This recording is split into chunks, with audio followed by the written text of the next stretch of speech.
سلام سلام بجمرتا كلهم أبي استفعال كورنات عالم زلهم خبركم أحوات حد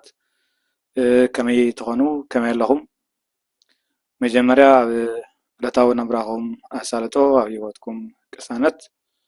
أبي زلهم من لكم بمغتصالنا إلى معنتي زلني حساب حصر زبالة مأتوي ويدما حفشتاوي ملأختي بزعبة زا مصحف زيا كخونيو زيا مصحف برجيد نحمدو أي نجيسن نعدو يعتبل كلاتنا هنفلتو عامي كم زحجي أب جيسن هاجر جرمن استغايدة ناي زبي سلماو سلفي نيرو عامي كم زحجي أب جيسن استغايدة سلفي نيرو زيانا كابسعو جميرو خا لو عمت بزسفحن بزقفحن أب استفر عليه كفالات نايز عالم أنصار أتي أبي إرترازلو زي حقاوي سرعات زي هزباوي زي قواماوي ملكاوي سرعات زقبر ناي دانكيران أنصار هلونا هاجرن أنصار هلونا هزبي إرتران زقبر منقصاص أزي أبسد زلو إرتراوي بحبرا قلب أكل قلب حلنا قلون بنوات كلهم بتزخؤلو ككايد صنيحو سلازي منالبات كلاتنا هنفلطو اتي مأكل مبقسي ويدما مجمري نايزي برغيد نحمدو زبل هزباوي منقصاص ويدما هزباوي تساتفو اب جيسن كم مخانو متن تي جيسن زبل مبقس حساب كابزي زخيد نافتا عرستي انت تمليسنا خا برغيد نحمدو اي نجيسن نعدو اتي برغيد نحمدو زبل نايز حجز زلو هزباوي منقصاص مصوعي سيامي جيسن كاخم زبلنايو اب جيرمن تركب كتمايا عمي كم زحجي بصفحات هزباوي تقاومو سلاماوي سلفي انصار تي ناي بروباغندا ناي طفاتن ناي كوناتن بسرعات إيرترا زقبر زكايدن زنبر نغرات تقاومو استجمرلو ወይ ድማ ዝተራእየሉ ብኡ ንብኡ ከዓ ኣብ ዝተፈላለዩ ሃገራት ኤውሮፓ ክቕፅል ክሳብ ዝናይ ትማሊ ዕለት ክሳብ ናይ ኤድመንተን ካናዳ በፂሕ ኣሎ ስለዚ እቲ ኣርእስቲ ቃል በቃሉ እንታይ ማለት እዩ ገለገለ ሰባት እንታይ ማለት እዩ ብርጌና ሓመዱ ኣይኒ ግዜን እናዓዱ ዝብል ርእይቶ ብቐፃሊ ስለ ዝሓተትኩም ትርጉሙ እንታይ ማለት እዩ እንታይ ንምባል እዩ ዝብል ሰባት ኣሎ ግን እቲ መፅሓፍ ኣብ ኢዶም ከይበፅሕ ከሎ ብዛዕባ እቲ ስም ዝተጨነቁ ሰባት ውሕዳት ኣይኮኑን ብዛዕባ እቲ ስም ዝፈርሑ እውን ውሕዳት ኣይኮኑን ብዛዕባ እቲ ስም ክፈልጡ ዝደልዩ ቅንዕና ከዓ ኣዝዮም ብዙሓት እዮም ብዛዕባቶም ተገዲሶም ነዚ መፅሓፍ ከንብብዎን ክርእይዎን ነቲ ፅቡቅ ፅቡቅ ነቲ ሕማቅ ሕማቅ ክብሉ ምናልባት ብመፅሓፍ ዝተዋህበ ነገር ብመፅሓፍ ከዓ ክብረን ዝወሃብ ስለ ዝግባእ ዝተገብረ ጌጋታት ተለዮ ኮይኑ እውን ንምእራሙ ካብኡ ዝበልፅ ነገር ክግበር ክስራሕ ክፀሓፍ ዝግብኦ ነገር ስለ ዘሎ ከዓ ሰባት ተበግሶ ወሲዶም ዝሓሸ ዝበለፀ ነገር ንኽሰርሑ ዓሊሞም ንዝሓቱ ሰባት ብዛዕባ እቲ ኣርእስቲ መጀመርታ ንእሽተይ መብርሂ ክገብር ይደሊ እቲ ኣርእስቲ ብርጌድና ሓመዱ ኣይንግሰን እናዓዱ እዩ ዝብል ከምቲ ዝበልክዎ እቲ ብርጌድና ሓመዱ ህዝባዊ ምንቅስቃስ እዩ ህዝባዊ ማዕበል እዩ ኣይንግሰን እናዓዱ ማለት ከዓ ህዝቢ ኤርትራ ወይ ድማ ኣብ ስደት ዘሎ ህዝቢ ሓፈሻ ንዝሓለፈ 15 ዓመትን ልዕሊኡን ዝያዳ ከዓ ኣብዚ ሕጂ ውሽጢ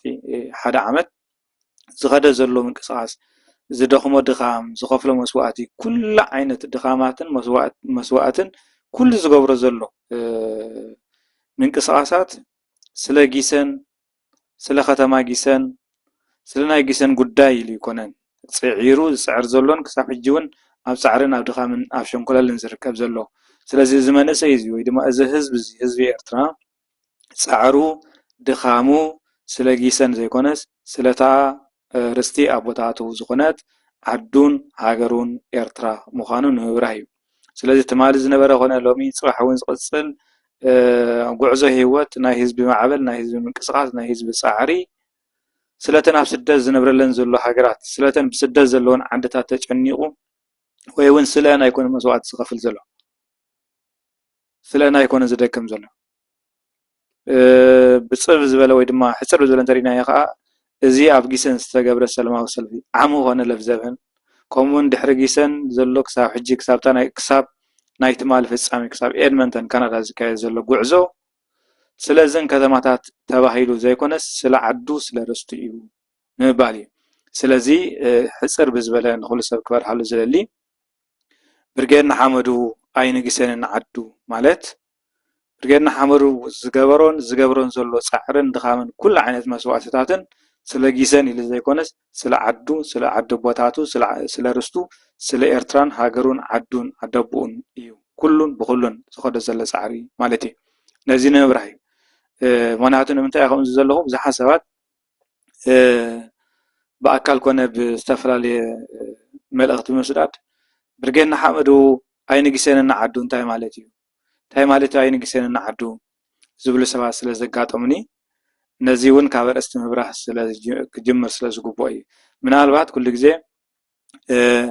መፅሓፍ ቅድሚ ምንባብካ ከምቲ ኣቦታት ዝብልዎ መፅሓፍ ቅድሚ ምንባብካ ኣርእስቲ ናይቲ መፅሓፍን ፀሓፊ ናይቲ መፅሓፍን ክትፈልጦ ትክእል ኣለካ። ኣርእስቲ ምስ ፈለጥካ ፀሓፊ መን ምዃኑ ምስ ፈለጥካ ኢኻ ናብ ውሽጢ ትኸይድ።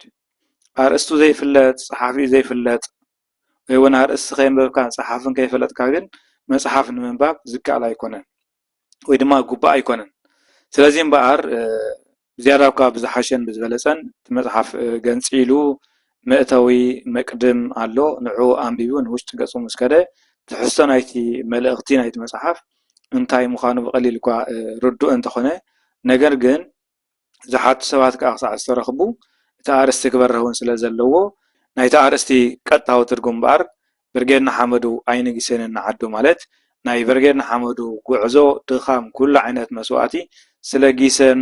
ዕላማ ገይሩ ዝተበገሰ ኣይኮነን። ንስለ ጊሰን ኣይኮነን ጉዳይ ጊሰን ኣይኮነን ጉዳይ ዓዱ እዩ። ስለ ጊሰን ኣይኮነን ስለ ዓዱ እዩ። ንጊሰን ኢሉ ይኮነን ደኺሙ ንጊሰን ኢሉ ይኮነን ዝፅዕር ዘሎ ንጊሰን ኢሉ ይኮነ መስዋዕቲ ዝኸፍል ዘሎ ስለ ዓዱ እዩ ዝብል ቀጥታዊ ትርጉም ከም ዘለዎ በዚ ኣጋጣሚ እዚ ክሕብር ይደሊ። ካልእ ካብኡ ቀፂልና እንተደኣ ኸይድና ኣብቲ ቀዳማይ ሽፋን ናይቲ መፅሓፍ ሙሉእ ትሕዝቶ ናይቲ መፅሓፍ እንታይ ምዃኑን ካሃርሞ ዝደለየ ታርጌት ወይ ድማ ከጠቃልሎ ዝደለ መልእኽቲ እንታይ ምዃኑን ከዓ ኣብ እግሪ ናይቲ ኣርእስቲ ተፃሒፉ ኣሎ። እንታይ ዝብል ንሱ ሰብ ኣብ ዓዱ እኽሊ ኣብ ዓውዱ ከም ዝብሉ ኣበው ህዝቢ ኤርትራ ኣብ ስደት ኮይኑ ስለ ዓዱን ርስቱን ድቃስ የብሉን ፅባሕ ግና ኣብታ ቀዋማዊት ኤርትራ እፎይ ክብል እዩ ከመይ ሎሚ ፅባሕ ስለ ዘይኮነ ሰብ ኣብ ዓዱ እኽሊ ኣብ ዓውዱ ከም ዝብሉ ኣበው ህዝቢ ኤርትራ ኣብ ስደት ኮይኑ ስለ ዓዱን ርስቱን ድቃስ የብሉን ፅባሕ ግና ኣብታ ቀዋማዊት ኤርትራ እፎይ ክብል እዩ ከመይ ሎሚ ፅባሕ ስለ ዘይኮነ ክልተ ነጥብታት እዚአን እምበኣር ነዛ መፅሓፍ መበገስን ጥቕልል ዕላማ ናይቲ መፅሓፍን ከረዳእናን ክነግራናን ዝኽእላ። ስለዚ ወዲ ሰብ ኣብ ዓዱ እዩ እኽሊ ከዓ ክብረቱ ኣብ ዓውዲ እዩ። እዚ ስለ ዝኾነ ብርጌድና ሓመዱ ዝገብረ ዘሎ ምንቅስቓስ ዝገብሮ ፃዕሪ ዝገብሮ ድኻም ትማሊ ዝገበሮ ሎሚ ዝገብረ ዘሎ ፅባሕ እውን ዝፍፅሞ ኩሉ ስለ ጊሰን ወይ ድማ ስለ ኣብ ስደት ዘሎ ከተማታትን ሃገራትን እተን ብዕቐባ ኣንቢረንኦ ዘለዋ ዓድታት ዘይኮነስ እቲ ቀዳማይን መተካእታ ዘይብሉን ኣማራፂ ዘይብሉን ዝገብሮ ዘሎ ፃዕሪ ስለ ዓዱ ስለታ ብስደት ገዲፍዋ መፂ ዘሎ ናይ ኣቦታቱ ርስቲ እዩ። እዚ እቲ ቀጥታዊ ትርጉም ናይቲ ኣርእስትን ትሕዝቶ ዕላማ ናይቲ መፅሓፍን ነዚ ይመስል። ካልእ ምናልባት ሕልፍ ሕልፍ ኢለ ኣብቲ ትሕዝቶ ናይቲ መፅሓፍ ምናልባት ንእሽተይ መብርሂ እንተገበርኩ ፅቡቅ ኮይኑ ይስማዓኒ። ገለገለ ሰባት ገሊኦም ካብ ዝተፈላለየ ምክንያት ብዝተፈላለየ ኣንግል ጠሚቶም ሓሳብ ርእይቶ ጌናት መፅሓፍ ከየንብብዎ ከይረኣይዎ ከለው ዝዛረቡ ሰባት ኣለው። ገሊኦም ንበርጌድና ሓመዱ ዝፀርፍቲ መፅሓፍ ይብሉ፣ ገሊኦም ከዓ ንበርጌና ሓመዱ ዝንእድዩ ወይ እንታይ ዝሓዘ እንታይ ዓይነት ትሕዝቶ እዩ ዘለዎ ገለ ዝብል ብዝተፈላለየ መልክዕ ተሓሳብ ይመጽእ እዩ ኣነ ከም ውልቀይ እቲ ክብሎ ዝደሊ ወይ ድማ ክዛረቦ ዝደሊ ሰብ ዝፀሓፈ ይፅሓፍ እቲ መፅሓፍ ርኢኻ ግብረ መልሲ ክወሃብ ዝግብኦ እዩ ዋላ ዘይተኣምነሉ መፅሓፍ እንተኾነ ትገዝኦ እሞ ገዚእኻ ከዓ ዓቕሚ እንተለካ ግብረ መልሲ ትህብ ዓቕሚ እንተዘይብልካ እውን ዓቕሚ ዘለዎም ሰባት ኣብ ግዜን ኣብ ሰዓትን ክህልው ስለ ዝኽእሉ ነቲ መፅሓፍ ግብረ መልሲ ይህብሉ ምክንያቱ ብድምፂ ዝተዋህበ ነገር ብድምፂ ኢኻ መልሲ ትህበሉ ብመፅሓፍ ዝተዋህበ ነገር ከዓ ብመፅሓፍ ኢኻ መልሲ ትህበሉ ብፍላይ ከዓ እታ ሃገርና ፅቡቅ ኣላ መንግስቲ ክቕፅል ኣለዎ ፅቡቅ ስርዓት እዩ ዘለና ፅቡቅ መንግስቲ እዩ ዘለና ምንም ኣበር ዘለዎ ኣይኮነን ሕጋዊ መንግስቲ እዩ ኢሎም ኣፎም መሊኦም ዝዛረቡ ሰባት እቲ መፅሓፍ ሒዞም ገዚኦም እቲ ንሶም ዝኣምንሉን ብመፅሓፍ ክምልሱ ከለው ፅቡቅ እዩ እዚ ዓለማዊ ሕጊ ሎጂክ እዩ ማለት እዩ ምናልባት ግን ነቶም ካብ ቅንዕና ተበጊሶም ዝሓቱ ሰባት ብዝያዳ ንዕኦም ሓደ መእተዊ ወይ ድማ ሓደ መብርሂ ብዛዕባ መፅሓፍ ክረኽቡ ስለ ዘለዎም ንእሽተይ ትንክፍ ኣቢለዮ ክሓልፍ እየ መጀመርታ ኣብቲ ቁፅሪ ሓደ መቅድም ዝብል ኣሎ መቅድም ሓፈሻዊ ኩላትና ንፈልጦ ብዛዕባ እቲ መፅሓፍ ሓፈሻዊ ትሕዝቶ እንታይ ከም ዝመስል ዝገልፅ ፅሑፍ እዩ መእተዊ ዝብል ኣሎ እዚ ኣብዚ መእተዊ ካብቲ ንቡር መእተዊ ዝብል ኣብ መፅሓፍ ንረኽቦ ኣዝዩ ስፍሕ ዝበለ ብጣዕሚ እውን ነዊሕ ዝኾነ ገፃት ሸፊኑ ዘሎ እዩ ኣብዚ ከባቢ ካብ 18 ክሳብ 29 ፔጅ ኣብ ዘሎ ወይ ድማ ገፅ ኣብ ዘሎ ኦልሞስት ኣብ ከባቢ 11 ገፅ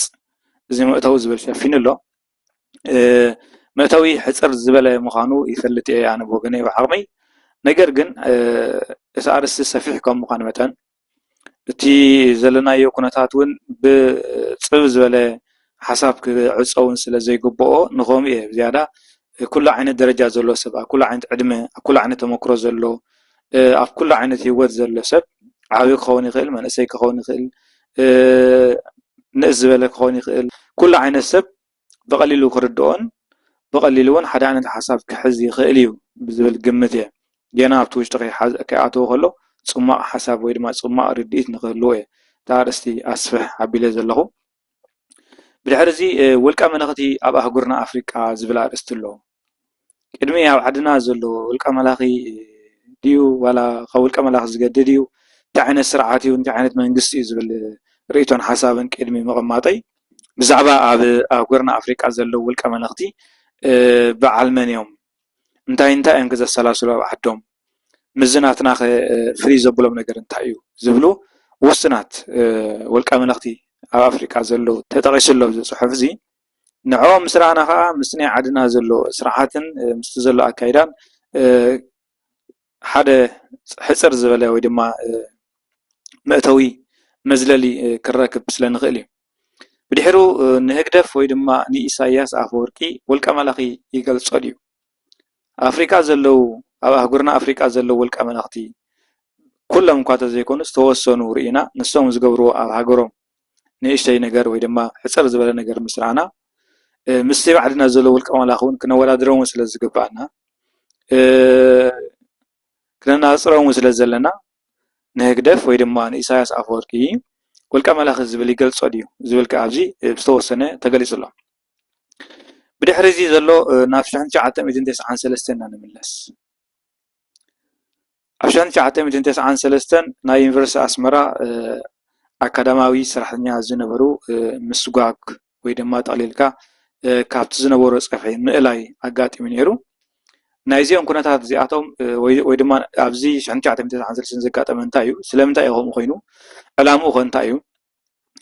ናይ 1993 ናይዚኦም ኣካዳማዊ ሰራሕተኛታት ናይ ዩኒቨርሲቲ ኣስመራ ምብራር ወይ ድማ ምእላይ ድሕሪ ቀፂሉ ኣብ ዩኒቨርሲቲ ኣስመራ ዝሰዓበ ናይዚ ጉዳይ እዚ መበገስን ወይ ድማ ፍፃሜን ከመይ ዝመስል ዝብል እውን ኣብዚ ብገምጋም ተፃሒፉ ኣሎ ምናልባት እዚ መበገሲ ዝኾነ ሓሳብ ብዛዕባ ትምህርቲ ጥራሕ ዘይኮነስ እቲ ኣብ ኤርትራ ዘሎ ስርዓት ገና ኣብ ግዜ 93 ኣትሒዙ ብዛዕባ ምሁራትን ብዛዕባ ዩኒቨርሲቲን ብዛዕባ ትምህርቲ ኣካዳሚ ናይ ኤርትራን ወይ ድማ ምሁራት ኣካላት ናይ ኤርትራን ዝነበሩ ኣረኣያን ዘለዎ መርገፅን ክሳብ ሕጂ ከመይ ምዃኑ መበገሲ ወይ ድማ ሓሳብ ንምውሳድ እዩ ብድሕሪኡ ካብ ንግሆ ፀረ ትምህርትን ፀረ ምሁራትን እዩ እዚ ስርዓት እዚ ብዛዕባ እዚ እውን ኣብቲ መፅሓፍ ኣቲና ንረኽቦ ኢና ምዕፋን ተምሃሮ ዩኒቨርሲቲ ኣስመራ ናይ ዩኒቨርሲቲ ኣስመራ ተምሃሮ ኩሉ ሰብ ከም ዝፈልጦ ኣብቲ ኩናት ምስ ናይ ኢትዮጵያ ዶብ ዝነበረ 99 ክሳብ 2000 ንሳቶም እውን ትምህርትናን ካልእ ጉዳይናን ከይበሉ ማዕረ ህዝቦም ማዕረ እቲ ኩሉ ኤርትራዊ ክሳብ ግንባር ከይዶም ከቲቶም እዮም እቶም ኣቐዲሞም ናይ ተስዓ ይኹኑ ወታደራት ዝነበሩ ወይ ድማ ኣገልግሎት ወዲኦም ተዓሊሞም ናብ ዩኒቨርሲቲ ኣስመራ ዝኣተው እዚኦም ብቐጥታ ከቱ ከለዉ እቶም تعليم وسيدهم زي فلتقى بتعليم داوسدو كسب جنبارات كتيتهم نيرهم نزمت مهارة زيهم زقاتهم عفان انتايو سلام انت ام تعفينهم كي افتشعوا زنورو تمهار يونيفرسيتي زنورهم الرأيان زنورهم بالحن نتمنجست فين دفيت كما يجران كم زقات مو زنورون ابز حج زلنا يسعات ابتكزي زفريو كلمو زفريو دي حروز زفريو تمهار يونيفرسيتي ابز لنا مدرخ اب كما يدرجه لو كما يكونوا تاتلو بحكي زوم ناي ابز اوان زي استعفون تمهار يونيفرسيتي زبزحو اب دقيقه زلو تنبيه واسترفو زوم اب دقيقه زلو كم تشعو زنبره بالحنا كايدان يخدلو دو زبلون ناتنا قمقام ناي راسنا حساب كنوسدينا زياداون تم زملكتم اكلات كا نخحاسبو كدرخوم بدحرزي هيواتن زمنن يونيفرسيتي اسمرا زبلون ابزي تمزغيبلو ካብዚ ምስ ቀፀልና ብዛዕት እቲ ናይ ዩኒቨርሲቲ ኣስመራ ዘሎ ጉዳይ ምስ ወዳና ምጥያስ ተጋደልቲ ዝብል እዩ ኩላትና እውን ንፈልጦ ድሕሪ ናፅነት ብዙሓት ሰራዊት ብዙሕ ንሃገር ክከላኸሉ ዝኽእሉ ናይ ኩናት ተመክሮ ዝነበሮም ናይ ምክልኻል ተመክሮ ዝነበሮም ሰራዊት ኣብ ምምራሕ ተመክሮ ዝነበሮም ብዙሓት ተጋደልቲ ተጣይሶም እዮም እዚ ኣብ ምንታይ ዝዓለመ እዩ ውፅኢት ምጥያስ ከ እንታይ ሳዕቤና ምፅኡ ወይ ድማ ምክንያት ናይቲ ምጥያስ ዝነበረ ከመይ ዝመስል ንዝብል እውን ኣብዚ ተፃሒፉ ንረኽቦ ኢና ሰራዊት ኣፋኒኻ ሰራዊት መናፅ ብዙሓት ካብ ሓዊ ዝወፁ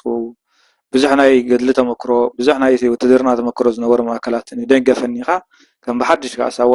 ተባሂሉ 94 ከዓ ሰራዊት ምእካብ ሰራዊት ምህናፅ ኮይኑ ብዛዕባ እዚ እውን ኣብዚ መፅሓፍ እዚ ተገሊፁ ንረኽቦ ኢና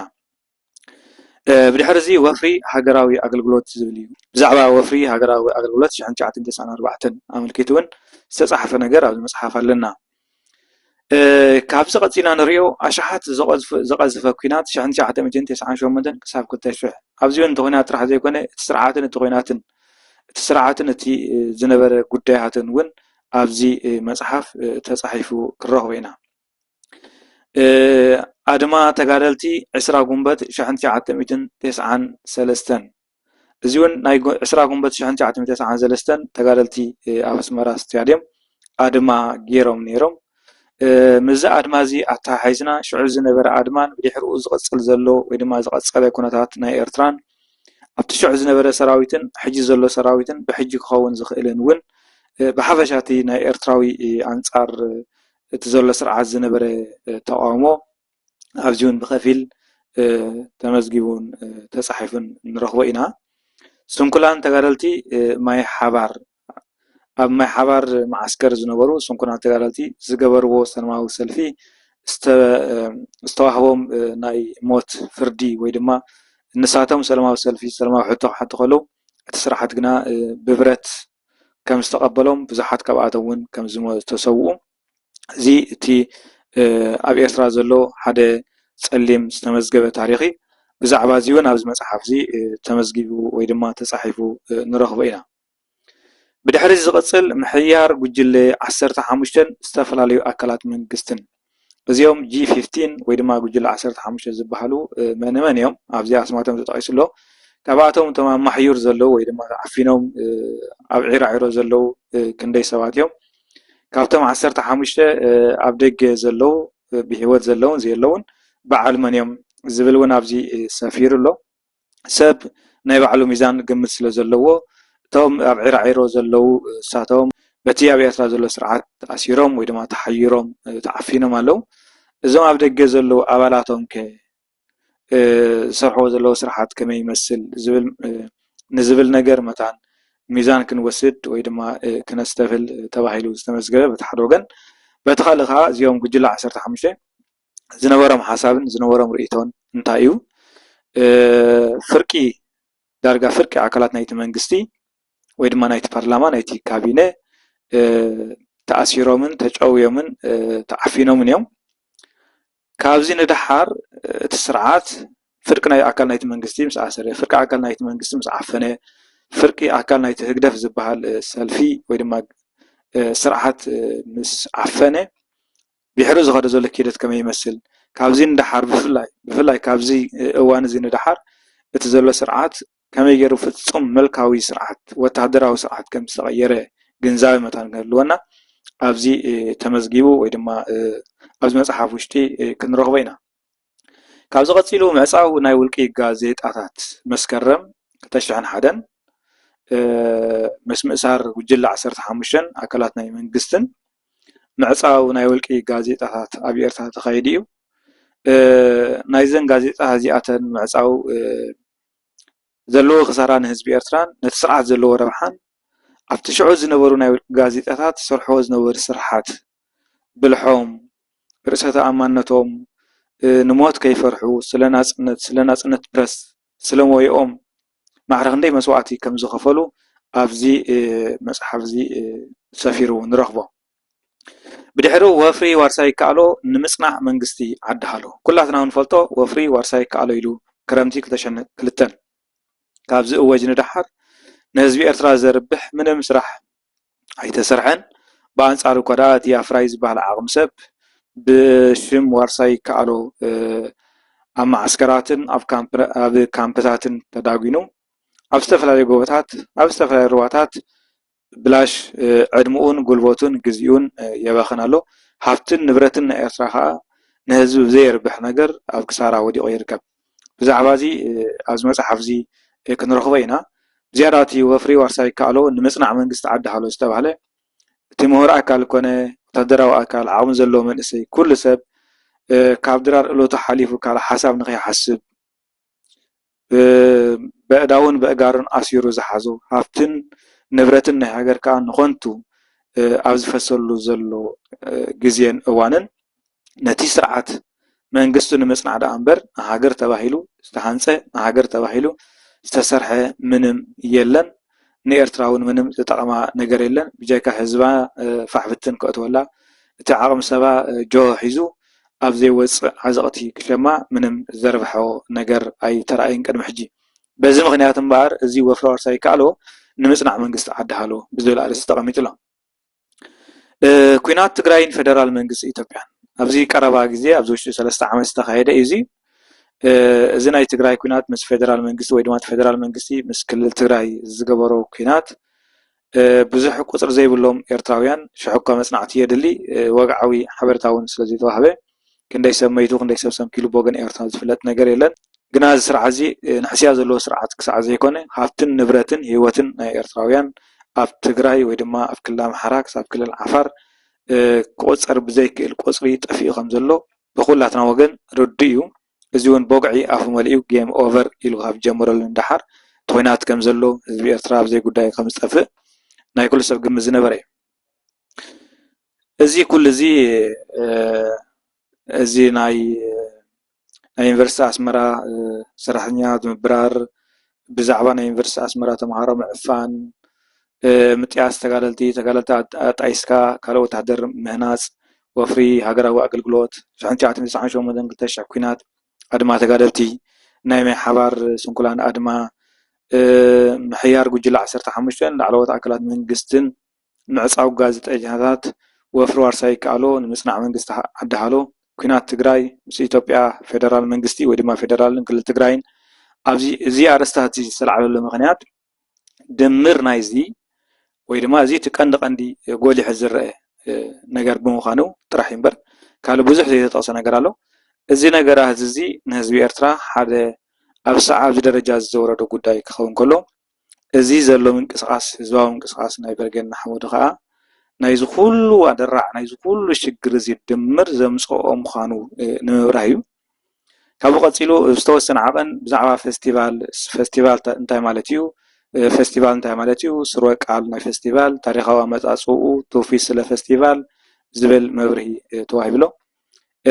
ናይ ኤርትራውያን ፌስቲቫል ወይ ድማ ናይ ኤርትራውያን ፌስቲቫል ኣብ ደገ ከመይ ጀሚሩ እንታይ ዓይነት ጥፋት ይካየድ ነይሩ ቅድሚ ናጽነት ዝነበረ ኣካይዳን ድሕሪ ናጽነት ዘሎ ብፍላይ ከዓ ድሕሪ ምእሳር ናይ ጉጅለ 15 ላዕለዎት መንግስትን ድሕርቲ ዘሎ ስርዓት ሙሉእ ምልካዊ መንግስቲ ኣብ ኤርትራ ድሕሪ ምዃኑ ከመይ ቀፂሉ ዝብል እውን ኣብዚ ሰፊሩ ንረኽቦ ኢና። ፌስቲቫል ፍቅርን ሰላምን ወይስ ማእከል ፕሮፓጋንዳ ዝግበር ዝፀንሐን ዘሎን ፌስቲቫላት ብፍላይ ካብዚ ውሽጢ 2 ዓመት ዝግበር ዘሎ ፌስቲቫላት ብዛዕባ ፍቅርን ሰላምን ዝሰብኽ ፌስቲቫል ድዩ ዋላስ ማእከል ፕሮፓጋንዳ እዩ ዝብል እውን ኣብዚ ብሰፊሕ ተገሊጹ ኣሎ። ካልእ ዕላማ ፌስቲቫል ኤርትራውያን ኣብ ወፃኢ ሃገራት እዚ ኣብ ደገ ኣብ ወፃኢ ዝግበር ዘሎ ፌስቲቫላት መሰረታዊ ዕላምኡ እንታይ ምዃኑ 1 2 3 ኢሉ ኣብዚ መፅሓፍ ተገሊጹ ኣሎ።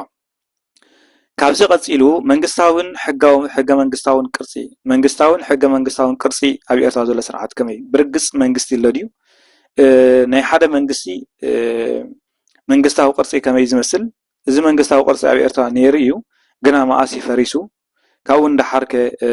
ዘሎ ስርዓት መንግስቲ ተባሂሉ ኣብ ኤርትራ ክግለፅ ይኽእል ድዩ ዝብል ኣብዚ መብርሂ ተቐሚጡ ኣሎ። ስምን ተግባርን ህግደፍ ዝብል ቃል ብቃሉ ክትርጎም ከሎን ኣብ ባይታ ወይ ድማ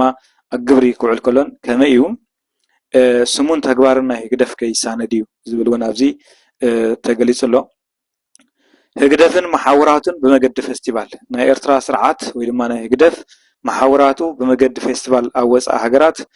ከመይ ዘካይዶ ዝብል እውን ኣብዚ ሰፊሩ ንረኽቦ ኢና። ናይ ጽልኢ ዘረባን ናይ ዓመፅ መልእኽታትን ኣብ ግዜ ፌስቲቫል ዝብል እውን ኣብዚ ተጻሒፉ ኣሎ። ካብ ዲያስፖራ ተጠባቕቲ ሰብኣዊ መሰላትን መሻርክትን ዝመፀ ብዛዕባ እዚ ፌስቲቫል ዝምልከት ተማሕፅኖ ድፊኢት ዝተፈላለዩ ነገር እንታይ እዩ ዝመስል ብዛዕባ ዝስዕብ ሓደጋ ዘጠንቅቑ ደብዳቤታት ብዙሕ ግዜ ብሕጋዊ መንገዲ ብዛዕባ እቲ ናይ ስርዓት ህግደፍ ፌስቲቫላት ክመፅእ ዝኽእል ሓደጋን መጠንቀቕትኡን ኣመልኪቱ ብዙሕ ደብዳቤታት ኣብ ዝተፈላለዩ ሃገራት ተዋሂቡ እዩ። ብዛዕባ እዚ እውን ኣብዚ መፅሓፍ ተሰፊሩ ኣሎ። ምስራዝ ፌስቲቫላትን ሰሚናራትን ጠንቂ ተቃውሞ ናይዚ ጉዳይ እዚ እንታይ እዩ ብርጌድ ንሓመዱ ተባሂሉ ዘለዎ ህዝባዊ ምንቅስቃስ ቀንዲ ተቃውሞ ካብ ምንታይ ዝግገስ እዩ ዝብል ኣብዚ ብዝርዝር ክረኽቦ ኢና። ካልእ ንድምፂ ህዝቢ ክሰምዕ ፈቃደኛ ዝኾነ ኣካል ነይሩ ድዩ ወይ ድማ ኣሎ ዲኸ ስለዚ እዚ ህዝቢ እዚ ዘቃውሞ ዘሎ መሰረታዊ ጉዳይ እንታይ እዩ ዝብል ብዝርዝር ኣብዚ ኣብ ልዕሊ እዚ ህዝቢ እዚ ኣብ ልዕሊ ህዝቢ ኤርትራ በፂሑ ዘሎ ዓመፃትን በደላትን ኣብዚ መፅሓፍ ብዝርዝር ተቐሚጡ ኣሎ። ሸፈነ ማዕከናት ዜና ዓለም ስለ ጊሰን ኣብ ዲሞክራሲ ኣንጻር ዲሞክራሲ ኣብ ሃገራት ዲሞክራሲ ዝነብሩ ኤርትራውያን ናይቲ ስርዓት ተደናገፅቲ ደገፍቲ ኣንጻር ዲሞክራሲ ዝኸድዎ ኪደት ኣዳለውቲ ፌስቲቫል ህግደፍ ፍትሒ ምድላዮም ኣብ ደገ ኣብ ስደት ዕቑባ ሓቲቶም ብሰላም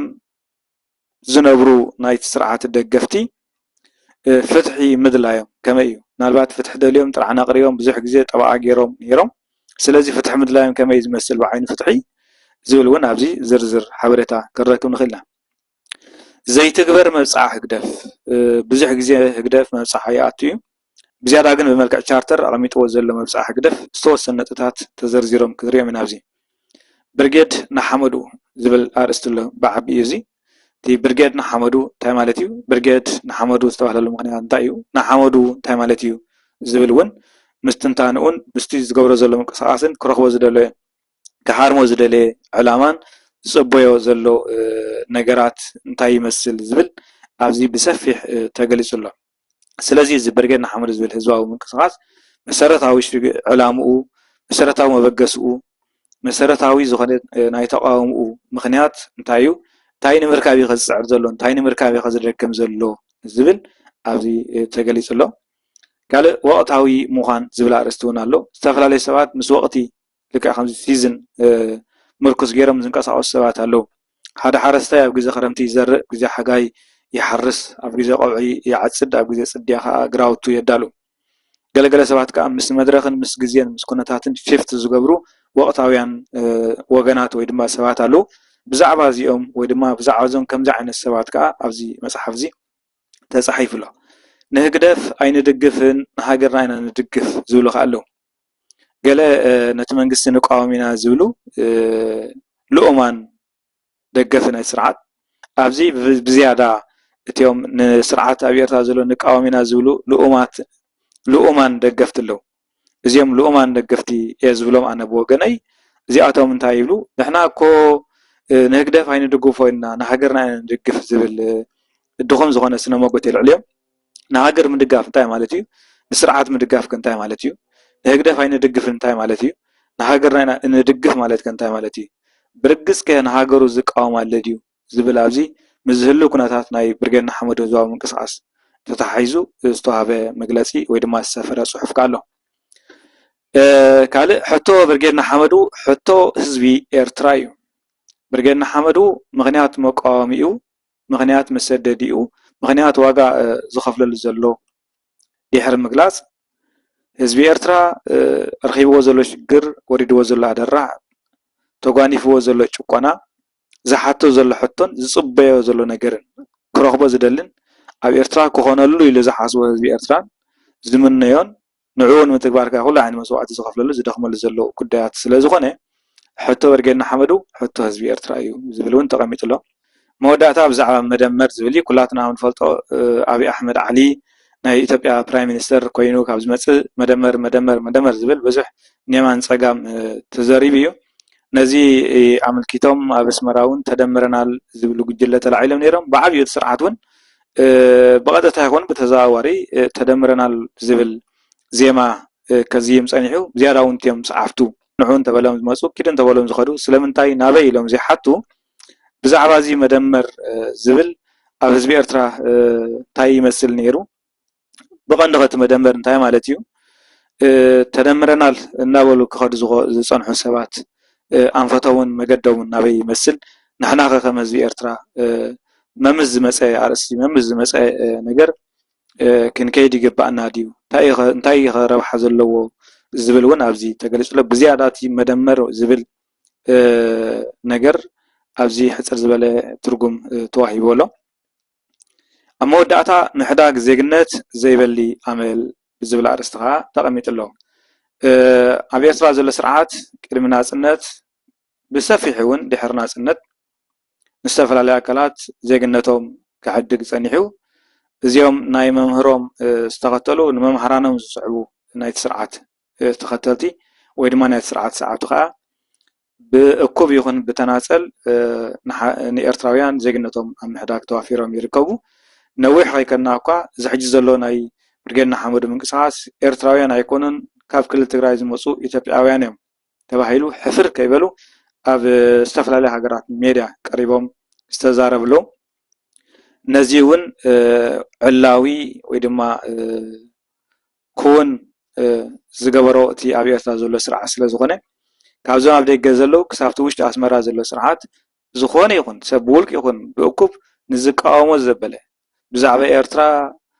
ብዛዕባ ህዝቢ ኤርትራ ብዛዕባ ቋማዊ መንግስቲ ዲሞክራሲያዊ መንግስቲ ኣብ ኤርትራ ምትካል ብዛዕባ እቲ ኣብ ኤርትራ ዘሎ ስርዓት ዝገብሮ ዘሎ ናይ ህዝቢ ኤርትራ ምፅናት ብዛዕባ እቲ ዝገብሮ ዘሎ ኣብ ኤርትራ ሕማቕ ነገራት ዝዛረብ ይኹን ሓሳቡ ዝህብ ጠጠው ኢሉ ኣንፃር ዝኸውን ኩሉ ብእኩብ ይኹን ብተናፀል እታ መጀመርታ ዝገብርዋ ነገር እንተሃልያ ኤርትራዊ ኣይኮነን ኢልካ ምክሓድ እዩ እዚ ሓድሽ ነገር ኣይኮነን ይትረፍ ዶ ኣብዚ ኣብ ስደት ተቐሚጡ ዝቃወም ዘሎስ ኣብ ኩናት ዝተማረኸ እውን ኤርትራውያን ኣይኮነን ክሳዕ ምባል ስለ ዝበፅሕ ስርዓት ብዙሕ ሓድሽ ነገር ኣይኮነን ብዝያዳ ግን ምሕዳግ ዜግነት ዘይበሊ ኣመል ብዝብል ስራሕ እዚ ዕላማ ናይቲ ኤርትራውያን ኣይኮኑን ኢሉ ዝገልፅ ዘሎ ምክንያት እንታይ እዩ ብዛዕባ እዚ ኣብ ደገ ዘለውን ክሳብ ብደረጃ ጋዜጣ ሓዳስ ኤርትራ ዝወፀ ሕትመትን ኣብዚ ውሽጢ ዝፅሑፍ እዚ ተቐሚጡ ክንረኽቦ ኢና ስለዚ ሕፅር ብዝበለ ሓፈሻዊ ትሕዝቶ ናይዛ መፅሓፍ ነዚ ይመስል ኣርእስታ ብርጌድና ሓመዱ ኣይንጊሰንን ዓዲ እዩ ብርጌድና ሓመዱ ዝገብረ ዘሎ ምንቅስቓስ ዝደኽሞ ድኻም ዝስዕሮ ፃዕሪ ኩሉ ስለ ዓዱ እምበር ስለ ጊሰን ኣይኮነን ስለ ጊሰን ኣይኮነን ፃዕሪ ዘሎ ስለ ጊሰን ኣይኮነን ደኺሙ ስለ ጊሰን ኣይኮነን ለይትን ቀትርን ዝደክም ድቃስ እዩ ዝሓድር ዘሎ ስለ ዓዱ ስለ ርስቲ እዩ ከመይ ሰብ ኣብ ዓዱ እኽሊ ኣብ ዓውዱ ስለ ዝኾነ እዚ እቲ መበገሲ ሓሳብ ብዝያዳ ግን እታ መፅሓፍ ኣንቢብና ርኢና ዝወሃብ ርእይቶ ኮነ ነቐይፈታ ግብረ መልሲ ካብኡ ዝበለፅ እውን ክንሰርሕ ንኽእል ሰባት ኣዝና ብዙሓት ስለ ዘለና ክንሰርሕ በዛ ኣጋጣሚ ተስፋ ይገብር ምስ ኣንበብኩማ ዘለኩም ሓሳብ ፅቡቕ ይኹን ጌጋ ተቃውሞ ይኹን ደገፍ ንምሃብ ድሕር ኣይትበሉ ስለ ዝሰማዕኹምኒ ኣዝየ የመስግን ጊሰን أرعوت مصنعي مسبزح قتلت بليتي مجويتي أبتبرهان سألمات اتي لعلاي مروز جمر مبر زي فتصم درث ألبو أدرع بقجل حسم انبزا برتيعو تسفات ساينو بتعبيك أخليه هسانون أركبو ولادي أبكني ولدو ولد أبكني ولاديو مقرفتي سنكلنا كسعموت قميسو نابوتي بعرستي قوات ود ميراتو تشنشنو تحديقو بكرعات كتمان قطرن كله ود هاجر بقبر اي تقبر حرمو السلام هيوات زيقاتا تامس أبو مسودقه بزي كس فردي أما حير مسبله هيواتو نخدحن تتنفاز رخبه اقرو نابز مرحو نافس الدات يزبله امو انتايدا عمت مساقيسان نقدديو زلكم ويس نقدت كنسعسخن عبر حاسوت كنزارب سوق بلنا تبلو عدين دابا دمت تاريخ كوي كونن افا تاريخ زانتا نحنا كوينا نسخوم ونحنا اتي زنبرنا يو والو ابزبانا كباب صباح جيسن كيلو قداس مرا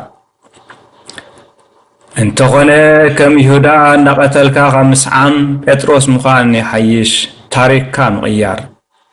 سلازي سمعوا واستوعلوا نعاكم يسب جيسن بحادة اي كدانين حاسوت كبرتن سلازي سمعوا واستوعلوا نعاكم يسب جيسن بحادة اي كدانين حاسوت كبرتن